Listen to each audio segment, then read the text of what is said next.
Assalamualaikum warahmatullahi ta'ala wabarakatuh. Alhamdulillahirrabbilalamin. Wassalatu wassalamu ala asyrafil mursalin wa ala alihi washabihi ajma'in. Rabbi syrah li sadri wa yassir li amri wahlul 'uqdatam min lisani yafqahu qawli. Allahumma aftah alaina hikmataka wa ansyur alaina min khazaini rahmatika ya arhamar rahimin. Alhamdulillah, Abah bersama lagi dengan anak-anak Abah untuk sesi pembelajaran seterusnya. Jadi dalam rakaman YouTube Abah sudah buat 10 soalan, dan yang terakhir bagi bahagian A ini termasuk satu lagi soalan yang Abah tidak masukkan rakaman dalam YouTube, iaitu tajuk 3 dimensi, gambar rajah 3 dimensi, iaitu 3 matera lah. So Abah nak mencukupkan, dan Abah akan buat siri yang pertama lah ni, dan akan membuat siri-siri yang seterusnya. Dan andainya Abah berjumpa dengan soalan yang agak janggal, yang agak tidak familiar, Abah akan masuk dan berbincang dalam YouTube ini, InsyaAllah untuk anak-anak Abah. So lengkap 11 soalan. Yang ni kalau dah masuk tajuk ni sudah lengkap lah dalam YouTube Abah untuk 11 soalan dalam bahagian A kertas 2, InsyaAllah. Soalan tak payah mana. Okey, kita pergi kepada tajuk. Yang ni Abah ambil contoh soalan trial YIK 2019. Dan biasalah soalan ini biasa. Soalan 3 matera ni. Okey, kita terus kepada soalannya, iaitu nombor 4. Pastikan yang ada soalan rujuk pada nombor 4. Soalan trial YIK 19. Rajah menunjukkan satu prisma tegak dan segi 4 ABCD sebagai tapak. So ABCD itu tapak lah. EFGE mana EF? EFGE ialah sebuah segi 4 sama. Ingat, bila EFGE segi 4 sama, kita remark terus di dalam soalan. Bila sebut 5, semua 5 lah. Ni untuk sisinya 5 cm. So sini 5 cm. Sini pun 5 cm. Make sure tu kena baca biar betul-betul soalan. Kita terus tanda pada kertas soalan untuk supaya agar kita tidak kelirulah dengan soalan. Takut soalan tak lengkap, kita tidak dapat mencari panjang sisi gambar rajah. So kita terus tanda. Satah EDCH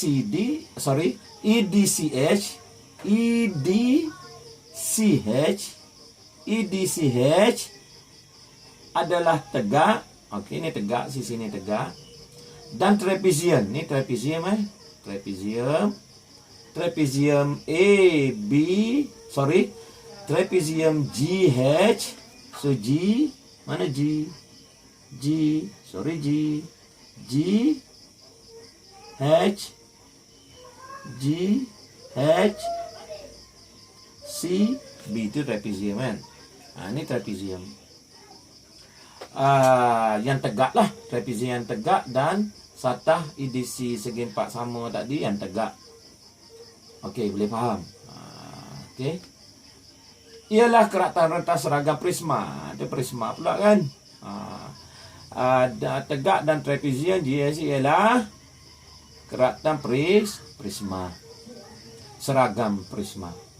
K ialah titik tengah ED. Tak kisahlah prisma ke piramid ke. Yang ni trapezium. Yang ni kita panggil prisma.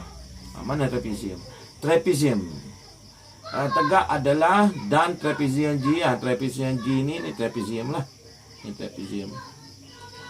Trapezium itu menjadi ialah keratan rentas bagi prisma. Semua sekali termasuk jadi prisma.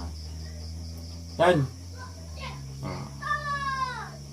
so kita nak kenal lah apa maksud prisma, apa maksud trapezium tu. Trapezium is permukaan. Semua sekali, kalau kita tengok semua sekali gambar rajah itu gambar rajah prisma, itu dia. Ialah keratan rentas K ialah titik, mana titik tengah? K ialah titik tengah. Kita ambil K ialah titik tengah. K titik tengah di sini. Di sini K ni titik tengah, ingat. Kalau 14 maka di sini 7, di sini tu 7.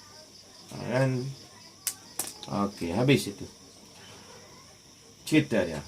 Okey, nombor 4A, namakan sudut antara satah. Sebab dalam tajuk tiga dimensi ni kena dua ada tajuk, iaitu satu, pertemuan garis dengan satah.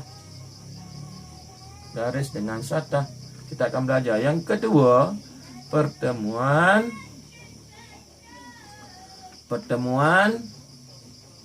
satah dengan satah. Apa pun yang panggil sudut pertemuan. Garis dengan satah, sudut pertemuan satah dengan satah. So, kalau kita tengok soalan ini ialah pertemuan satah ni kan. Satah segitiga kan. Satah dengan satah. Okey. Yang tu tak penting lah. Gambar rajah tu prisma ke. Trapezium ke apa ke. Yang penting kena faham dulu. Kena faham pertemuan sudut. Tak kisahlah. Gambar rajah apa-apa pun. Tak kisah. Abang nak tunjuk di sini, nak tekan di mana titik pertemuan dan kita nak cari sudut. Itu yang penting. Okey. Jadi kena ingat, namakan sudut antara satah BCK. Satah BCK ni K sorry, titik tengah tadi. BCK dengan satah ABCD. Square satah ABCD. Okey, di mana pertemuan? Okey. Kalau satah ini tiga segi, okey, boleh tengok betul-betul kan? Jadi maksudnya kita kena ingat untuk mencari sudut, kita kena cari titik pertemuan ataupun satah pertemuan satah yang tiga segi dengan satah yang, contohnya katakanlah satah, kalau garis dengan garis kan, yang bertemu di situ dia akan panggil sudut. Okey, yang bertemu. Kenal pasti dulu yang bertemu. Okey, satah dengan satah bertemu, itu sudut dia. Ataupun garis dengan garis, ataupun satah dengan satah yang bertemu, itu sudut. Itu kita nak kenal. Jadi kalau satah yang sending, kita panggil yang sending ini dengan yang di bawah, satah yang di bawah. Mana sudut dia? Yang bertemu. Mungkin sudut C ni di bawah ni. Mungkin sudut yang ni kan. Ni garis dia ni. Ke bawah. Mungkin sudut ni. Mungkin yang bertemu. Tengok yang bertemu. Ataupun di tengah. Jatuh kan. Ataupun sudut ni. Yang bertemu dulu. Pastikan yang bertemu. So, kalau soalan utama, namakan sudut di antara satah BCK dengan satah yang di bawah, itu satah mengufuk tu. Kita kena pasti. Di mana sudut dia? Mungkin di sini. Mungkin di sini.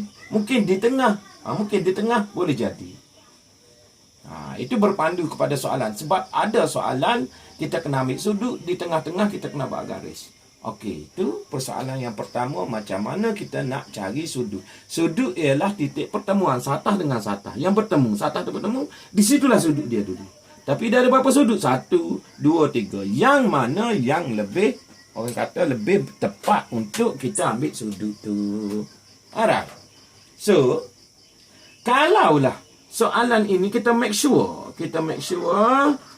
satah ini kita jatuhkan. Satah ini diluruskan, kita jatuhkan. Macam kita tengok tajuk plan kan.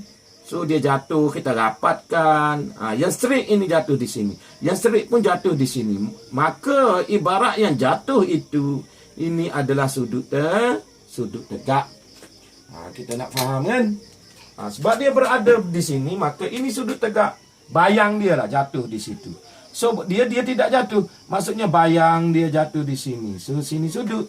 Okey, jatuh di sini. Ni bayang dia jatuh membentuk segi sudut tepat di situ kan. So sini sudut. Yang ni pun boleh juga. Yang ni boleh juga straight ini. Yang ni jatuh di sini kan. Sisi ni jatuh di sini. Sudut ni pun kita boleh ambil juga. Boleh jadi sudut. Tetapi kita kena tengok kenapa kita tidak ambil sudut ni. Sudut tengah tidak boleh ambil sebab tak cukup maklumat. Yang ni pun kita tidak boleh ambil sudut ini, tak cukup maklumat kan. di sinilah kita nak faham sudut yang kita nak ambil. Di sini pun boleh sebenarnya sudut sebab jatuh di sini juga. Jadi seolah-olah kita ambil sudut ini bukan satah dengan satah, jadi seolah-olah garis ini kan, garis ini jatuh membentuk garis ni kita ambil sudut tu. Seolah-olah garis bertemu dengan satah, sedangkan soalan satah. Kita nak tengok. Cuba kita imagine jatuh kan. So jatuh sini bayang dia, jatuh sini sudut.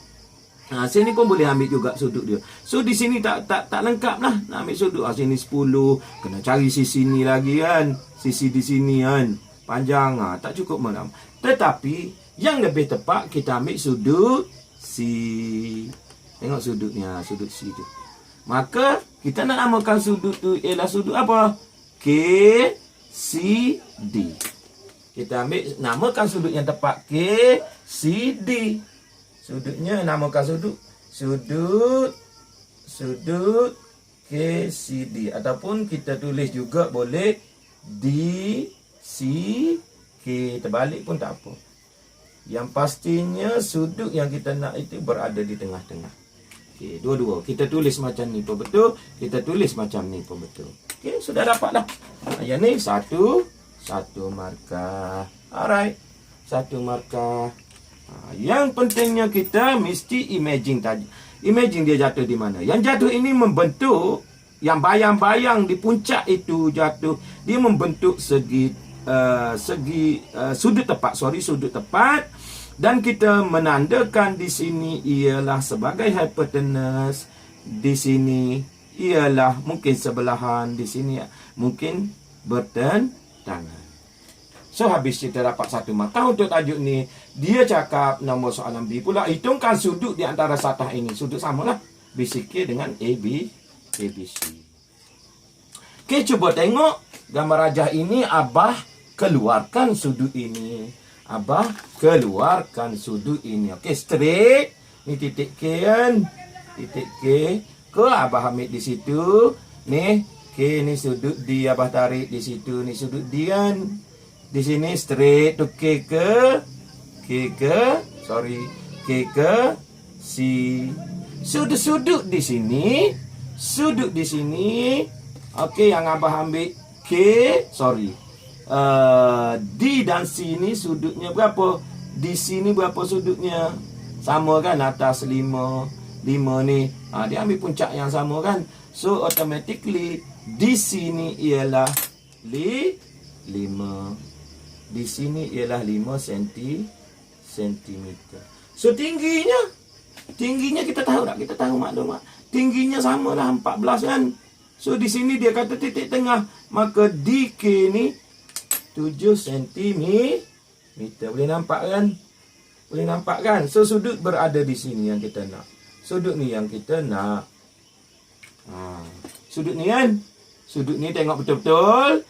Yang ni berada di sini, bersini, dan yang ni 7, yang ni 5C. Maka KL ni kita panggil hypotenuse, sudut yang paling panjang. So untuk mencari sudut penyelesaian soalan ini, kita mesti tahu teorem Pythagoras. Ini masalah ni. Teorem Pythagoras. Tak apalah abang nak cepat. Salah pun tak apalah.